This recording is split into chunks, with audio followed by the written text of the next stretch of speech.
بسم اللہ الرحمن الرحیم۔ میں ہوں طاہر ڈھنڈسا اور آپ دیکھ رہے ہیں ٹی ڈی ڈیجیٹل۔ آج ہم صرف ذکر کریں گے پاکستان مسلم لیگ نواز کی، اور اس لیے اس پارٹی کا ہم ذکر کریں گے کہ میرے خیال میں یہ پاکستان کی سب سے بڑی پارٹی تھی۔ عمران خان کی حکومت قائم ہونے کے بعد بھی شاید ابھی بھی ووٹر اگر دیکھے جائیں تو سب سے زیادہ ووٹر شاید اسی پارٹی کے ساتھ ہوں۔ سینٹرل پنجاب میں جہاں پہ آبادی کی اکثریت رہتی ہے لوگ ساتھ ہیں، ساؤتھ پنجاب میں بھی نمائندگی ہے، پھر پوٹھوہار جو والی بیلٹ جس میں جو راولپنڈی، اسلام آباد اور گوجر خان یہ سارا، یہاں سے بھی یہ پارٹی سیٹیں لیتی ہے۔ مانسیرا والی سیٹ جو ہے گو NWFP KPK میں تو وائٹ واش ہو گیا، بٹ وہاں پر بھی کچھ نہ کچھ وہ کیپٹن صفدر والی سیٹیں ان کی کچھ نکلتی ہیں فیصل آباد میں، اور یہی اس پارٹی کا پاور بیس تھا۔ پھر بلوچستان میں ان کی حکومت رہی ہے، وہ نواب زہری کے ساتھ مل کے اس وقت ڈاکٹر عبد المالک وغیرہ، تو نون لیگ تھی وہاں پر بھی۔ کراچی میں بھی کچھ ووٹ تھے جو بعد میں سیٹیں یہ لوگ ہارے، بٹ اور مفتاح اسماعیل اور یہ سارے جو کراچی سے، محمد زبیر خود کراچی سے، تو یہ پاکستان کی اس میں کوئی شک ہی نہیں ہے کہ سب سے بڑی پارٹی تھی۔ اور کشمیر میں بھی حکومت تھی اس سے پہلے، اور میاں نواز شریف 3 بار وزیر اعظم رہے۔ اب اس پارٹی کا ڈیمائس ہو رہا ہے، جسے کہتے ہیں کہ پارٹی جو ہے اب وہ تقریباً لگتا ہے کہ it is going to oblivion, ختم ہو رہی ہے۔ اب یہ کیا ہے؟ اب یہ ایک طرح سے اگر یہ کہا جائے تو اس پارٹی کی یہ طبی موت ہے جو ہو جاتی ہے بڑی پارٹی کی بھی، اور اس کی وجہ ہم آپ کو بتاتے کیا ہیں۔ میاں نواز شریف ضیاء الحق کے ساتھ انہوں نے شروع کیا، اور جنرل جیلانی کے ساتھ، اور وہ سارا قصہ جو model town Lahore H block والے جو 7 کٹھے ان کے گھر تھے، سامنے طاہر القادری کی مسجد، اور وہاں سے ڈبل سپورٹ طاہر القادری کے خطبے مجاہدین کے حق میں، اور میاں نواز شریف جنرل جیلانی کے ساتھ لاہور کی تعزین و آرائش کے لیے کہا جاتا ہے کہ وہ جو وہاں کے ڈپٹی کمشنر تھے شاہد رفیع، ان کے ذریعے شاید 75 لاکھ روپے دیے بھی انہوں نے، جو جنرل جیلانی ہر جمعرات کو یا سوموار کو ان کے گھر کھانا بھی کھایا کرتے تھے۔ تو یہ باتیں بڑی مشہور ہیں، اور اس کے بعد یہ ضیاء الحق کے ساتھ ساتھ انہوں نے ترقی کی، اور ضیاء الحق کا اور امریکہ کا چولی دامن کا ساتھ تھا۔ جس وقت امریکہ نے یہ سمجھا کہ اب ضیاء الحق کی ضرورت نہیں ہے اور ان کو اسکریپ کر دیا گیا، تو میاں نواز شریف جو ہیں he was a good choice, because centre right یا ایکسٹریم رائٹ کی پارٹی جو مجاہدین اور سوویٹ یونین کے خلاف تھی۔ سوویٹ یونین کو ایک کلٹ کے طور پہ پیش کیا جاتا تھا کہ یہ غیر اسلام کے مخالف چیز، کامونزم خدا کے منکر، حالانکہ کامونسٹ خدا کے منکر شاید نہیں ہوتے، ایتھیسٹ نہیں ہوتے، مذہبی بھی ہو سکتے ہیں اس میں۔ وہ کامونزم ایک فلسفی ہے جو کہ اکنامک فلسفی ہے اور سوشل فلسفی ہے، اٹس ناٹ ریلیجیس، لیکن کیونکہ مذہب روک ہوتا ہے تو مذہب کے خلاف سوویٹ یونین میں سختی ہوتی رہی بہت، تو اس طرح پیش کیا گیا، اور یہی جہاد کی فلسفی بھی یہاں سے جو مجاہدین اور سارا وہ جو کلٹ امریکہ نے کریٹ کیا افغانستان میں، اور یہ چلتے رہے۔ پھر اس کے بعد جس وقت فوج کے ساتھ سینگ پھنسنے شروع ہوئے، جنرل جہانگیر کرامت کو ہٹایا گیا اور جنرل مشرف آئے۔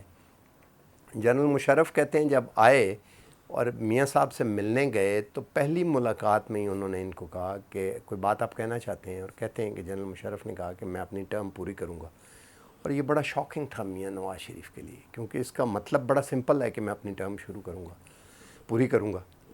اور جو ہی انہوں نے کوئی جنرل مشرف کے ساتھ تھوڑی دائیں بائیں کی بات، ایک جو ایگو لیول ہے اس کے اوپر، جیسے ہوتا ہے نا کہ آ کے آرمی چیف کو سامنے میز کے بٹھا رہے ہیں، یہ دونوں سائڈ پہ کرسیاں اور درمیان میں فلیگ ہیں، اس طرح کی، تو انہوں نے اٹھا کے پرے کر دی گورنمنٹ اور مارشل لا امپوز کر دیا۔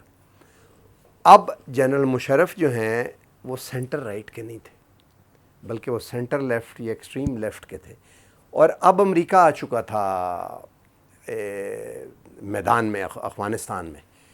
اور اس سے پہلے ہمیں یہ بھی معلوم ہے کہ کارگل میں جنرل مشرف نے وہ جو ٹائیگر ہائٹس ہیں وہ انڈیا کو بڑا پکڑ لیا تھا، اور انڈیا کے ساتھ جیسے ہم خالی کر کے آئے سیاچن پہ انہوں نے قبضہ کر لیا، اور وہ گرمیوں میں خالی کر کے گئے تو ٹائیگر ہائٹس کے اوپر انہوں نے کارگل میں قبضہ کر لیا، اور اس کے نیچے سے لے والی روڈ نکلتی تھی، اور کشمیر کا رابطہ تھا اس سارا لداخ اور لے کا آگے سارے. اب انہوں نے بعد میں کشمیر کے لیے سڑک نہیں بنائی. اس وقت کوئی یہ جو لے کے والی سڑک کے علاوہ کوئی راستہ بھی نہیں تھا پراپرلی. تو میاں نواز شریف کو بل کلنٹن نے نکالا, اور بل کلنٹن نے جب ان کو نکالا تو ظاہر ہے بل کلنٹن نے قطر اور سعودی عرب کو کہا کہ بندوبست کریں, اور قطر پیچھے رہ گیا اور سعودی عرب آگے نکل گیا اور یہ سرور پیلس میں رہے. میاں نواز شریف سمجھ رہے تھے کہ یہ وہی دور کی کنٹینیوٹی ہے, لیکن انفارچونیٹلی اس کی کنٹینیوٹی ختم ہو گئی ہے. جنرل کیانی جس وقت آئے تو اس وقت جسٹس افتخار والی موومنٹ وکیلوں کی چل رہی تھی, اور فوج کی اسیسمنٹ تھی کہ یہ فارن انٹیلیجنس ایجنسی یہ وکیلوں کی تحریک چلا رہی ہے پاکستان کو ڈی اسٹیبلائز کرنے کے لیے, سول انریسٹ کریٹ کرنے کے لیے. کس طرح کا سول انریسٹ؟ اس طرح کا سول انریسٹ جس طرح کا عرب سپرنگ میں ان جگہوں پہ ہوا, تیونس میں ہوا. ایک بے روزگار شخص جو ہے اس کی وہ آگ لگائی گئی, ریڑھی کو نہ لگانے دی ایک عورت نے, ایک خاتون پولیس افسر نے اسے چانٹا مار دیا اور اس نے اپنے آپ کو آگ لگا لی. لیکن سوشل میڈیا تو پہلے سے ریڈی تھا, چنانچہ تحریر اسکیئر کا اب ہمیں پتہ لگتا ہے جو حسنی مبارک خلاف تھا وہ سارا سوشل میڈیا باہر سے آپریٹ ہوتا تھا. لیبیا کا جو کرنل قذافی کا وہ سارا باہر سے آپریٹ ہوتا تھا. مائک مولن نے پاکستان کو دھمکی بھی دی کہ اگر آپ نے ہماری بات نہ سنی تو کرنل لیول کی بغاوت یہاں پہ شروع ہو جائے گی اور پاکستان جو ہے یہاں پہ عرب سپرنگ آ جائے گا. جس کا جواب ان کو یہ دیا گیا کہ عرب سپرنگ تو عرب میں آئے گا نا, پاکستان میں آئے گا تو وہ پاکستانی سپرنگ ہوگا. اور پاکستان میں ڈکٹیٹرشپ بشک رہی ہے, لیکن پاکستان ایک کانسٹیٹیوشنل ہسٹری کے تحت ملک بنا ہے. الیکشن ہوا اور صوبوں نے جوائن کیا اور کانسٹیٹیوشنل سٹرگل کی اور فریڈم آف انفارمیشن کی ہسٹری ہے یہاں پہ. تو یہاں پہ عرب سپرنگ تو نہیں آ سکتا, تو جس سے وہ مائک مولن پھر چپ کر گئے. اور لیکن یہاں پر انٹیلیجنس ایجنسیوں کی یہ اسیسمنٹ تھی کہ جو جسٹس افتخار کے ذریعے وکیلوں کی موومنٹ ہے وہ اسی عرب سپرنگ کی طرح, جو کہ یہاں پہ اس طرح چل نہیں سکی, اسی لیے اس کو بحال کرانے میں جنرل کیانی نے بڑا پارٹ بھی پلے کیا. اس کے بعد جب دوسرے آرمی چیف آئے جنرل رحیل تو چین کی طرف ہماری کافی رغبت ہو چکی تھی. سی پیک کا آپ کو ایک میں چھوٹا سا بتاتا جاؤں.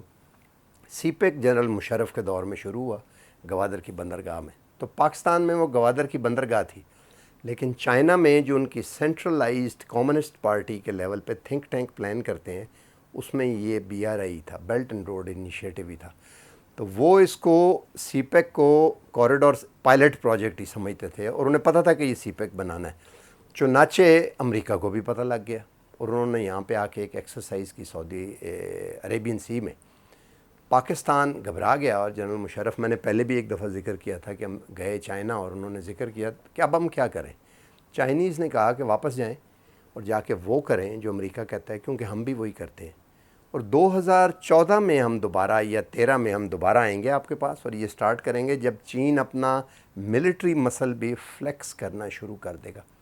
چنانچہ وہ بندرگاہ سنگٹیل کو جو سنگاپور کی کمپنی تھی دے دی گئی 9% پروفٹ پہ. 2014 میں دوبارہ چائنیز آئے, 13 میں وہ عمران خان کا دھرنا تھا اور اس کے بعد پریزیڈنٹ شی آئے اور سی پیک اب اناؤنس کیا گیا اور وہ بندرگاہ دوبارہ لے لی گئی. $211 ملین پہلے بھی اس کی تعمیر کے لیے چائنا نے دیے, تو واپس لے کے چائنا کو دے دی گئی. اور اسی لیے 9% پروفٹ بھی اس کا وہیں سے فکس ہوا ہوا چلتا ہوا آ رہا ہے. اب پاکستان کے جو ملٹری انٹرسٹ ہیں وہ سارے کے سارے چائنا اور رشیا کے ساتھ ہیں. جو جہاز F-17 تھنڈر آپ چلاتے ہیں جس کو انہوں نے شو کیس کرنے کی بھی کوشش کی انڈیا کے ساتھ کانفلکٹ میں, حالانکہ F-16 نے پارٹ پلے کیا, ایک جہاز F-16 نے شوٹ ڈاؤن کیا, لیکن اس کا ذکر نہیں کیا F-17 کا تاکہ ورلڈ میں ہو. اور F-17 وار ٹیسٹڈ بیٹل میں وہ سارا جہاز کہا گیا. اس میں رشین انجن لگا ہوا ہے, وہی رشین انجن جو MiG-29 میں بھی لگا ہوا ہے انڈیا کے. تو ڈیفنس جو ساری کا سارا تھا وہ چائنا. اور پھر یہ بھی کہا جاتا ہے کہ الیکٹرو میگنیٹک پلس ویپن استعمال کیا گیا MiG-21 کے اگینسٹ ابھی نندن کے خلاف, جس سے وہ جہاز گرا. انڈیا بھی electro magnetic plus weapon use نہیں کر رہا, یعنی کہ جو چائنا ایڈوانس ٹیکنالوجی کے ویپن خود بنا رہا ہے, پاکستان سے ٹیکنالوجی شیئر کی ہوئی ہے. سی پیک سے یہ ہے کہ اکانومی بھی جو ہے اس کی میجر ڈپینڈنس اب رشیا، چائنا، پاکستان، افغانستان، ایران، ترکی، ازبکستان، تاجکستان، آذربائیجان اور اسی اسٹیٹس جو ہیں اس ریجن کے اندر ہوگا، اور پھر گوادر سے نکل کے افریقہ، جبوٹی اور سوئز کینال سے نکل کے یورپ کی طرف۔ پاکستان کو 8-9 بلین ڈالر کی ایکسپورٹس امریکہ کو کرتا ہے۔ آئی ایم ایف امریکہ کے کنٹرول میں ہے، کیونکہ 16% شیئرز جو ہیں بورڈ آف ڈائریکٹرز میں امریکہ کے پاس ہیں، تو 85% آپ کو چاہیے ہوتے ہیں کوئی بھی ووٹ لینے کے لیے، اس کو اگر آپ کو چاہیے ووٹنگ رائٹ کا، تاکہ اس سے کوئی بھی چیز موو کرنی ہو، تو 16% جس کے پاس ہیں اس کے ووٹنگ کے بغیر آپ آگے چل نہیں سکتے۔ تو پاکستان ظاہر امریکہ پہ، ویسٹ پہ ڈیپینڈنٹ ہے اور رہے گا بھی، اور 10 سال، یہ کافی عرصہ، بٹ اب اکانومی بھی دوسری طرف جا چکی ہے، اور امریکہ کا وہ لیوریج اب پاکستان پہ نہیں رہا۔ مسلم لیگ نون ایک ایسا شینڈلیئر ہے جو امریکہ کی چھت سے لٹکا ہوا تھا، وہ چھت جو ہے وہ منہدم ہو گئی ہے، یا کم از کم کیوڈ ان ہو گئی ہے، اور اب میاں نواز شریف کو اس طرح سپورٹ کوئی کر نہیں سکتا۔ اب باقی بچی ہوئی پارٹی جو ہے، ووٹ تو ان کے انٹیکٹ ہیں، اس پارٹی کا کیا کیا جائے؟ اس پارٹی کو اب ایک نئے بیانیے اور نئے لیڈرشپ کی ضرورت ہے، جو کہ شہباز شریف اس کو اسپیئر ہیڈ کرتے ہیں، ملٹری کو قبول ہے۔ انہوں نے کہا ایک نجی ٹیلی ویژن کے ساتھ انٹرویو میں کہ اگر بیانیہ ٹھیک ہوتا تو شاید 2018 میں نواز شریف دوبارہ چوتھی بار وزیر اعظم بن سکتے تھے۔ کلیئرلی اس کا مطلب یہ ہے کہ جو نیریٹیو اس وقت باپ بیٹی دے رہے ہیں اس کی کوئی گنجائش نہیں ہے، اور نہ ہی باہر سے کوئی سپورٹ ہے۔ اور ایک اور بات آپ دیکھیں، وزیر اعظم نے کچھ دن پہلے وہ ڈرون کی بات کہیں کرتے ہوئے میں سن رہا تھا، انہوں نے کہا ڈرون مارنے کی جو اجازت دے دی تھی جنرل مشرف نے، یہ بڑی، اب آپ سوچیں کہ ایک ہمارا دہشت گرد جو باہر بیٹھا ہوا ہے اس پہ ہم ڈرون ماریں تو برطانیہ اجازت دے گا؟ اب وہ وقت آ گیا ہے کہ میں سمجھتا ہوں کہ آئندہ آنے والے مہینوں اور سالوں میں شاید میاں نواز شریف کو بھی الطاف حسین کے ساتھ بریکٹ کر کے کنسیڈر کیا جائے، خاص طور پہ افغانستان میں جو ہو رہا ہے اس کے بعد۔ تو اس لیے نون لیگ کے بارے میں بات اس لیے کرنا ضروری سمجھتا تھا کہ سب سے بڑی پارٹی تھی، آج بھی ہے، اور یہ رہے گی، اور آگے جو آنے والا ہمارا باڈی پالیٹکس ہے اس میں پی ٹی آئی کو چیلنج، پیپلز پارٹی تو شاید کہتے ہیں نا کہ اسٹیبلشمنٹ کے ساتھ کوآپریٹ کر رہی ہے، تو کوآپریشن کر کے اپنی جگہ کچھ دیر آگے لیں اور شاید وین آؤٹ ہو جائیں۔ نون لیگ رہے گی، لیکن یہ نون لیگ میں سے جو شین ہے یہ پھر دوبارہ مسلم لیگ اور کسی شکل میں، اور یہ ووٹ جو ہیں اپنے آپ کو پنجاب کا ووٹ اور منصیرہ اور یہ سارے ان علاقوں کے، they will represent them self. تو اس لیے it's a bad news for Mian Nawaz Sharif and Maryam Nawaz. اب ایک اور چیز اور دیکھیں، کچھ جرنلسٹ جو ہیں وہ اس وقت امیجیٹلی جو پہلے فینس کی دوسری سائیڈ پہ تھے وہ مریم نواز کو سپورٹ کرنے کی طرف چل پڑے۔ وجہ مجھے اس کی صرف یہی لگتی ہے کہ جب آپ ویک ہو رہے ہوتے ہیں تو اس وقت آپ کسی بھی صورت میں جو ہیں وہ جرنلسٹوں کی سپورٹ حاصل کرنے کے لیے کچھ بھی کر سکتے ہیں، تو شاید ان کے ذاتی مفادات جو ہیں یہ جو بہت زیادہ فلفل ہو رہے ہوں آج کل میں، تو ایک دم انہوں نے وہ پینترا بدلا ہے۔ تو باٹم لائن یہی ہے کہ نون لیگ جو ہے وہ ایک اور ٹرانسفارمیشن کے ساتھ اب آگے آنے والے الیکشنز میں سامنے شاید آئے۔ ماضی کی جو سارے جو کام کیے ہوئے تھے سی پیک میں یا جو بھی، ان کو کوئی اور کلیم کرے اور پی ٹی آئی کے مقابلے میں، اور لیکن میاں نواز شریف اور مریم نواز کی لگتا ہے کہ اب پکی چھٹی ہو گئی ہے۔ آج تک کے لیے اتنا ہی، ملتے ہیں اگلی ویڈیو میں، اللہ حافظ۔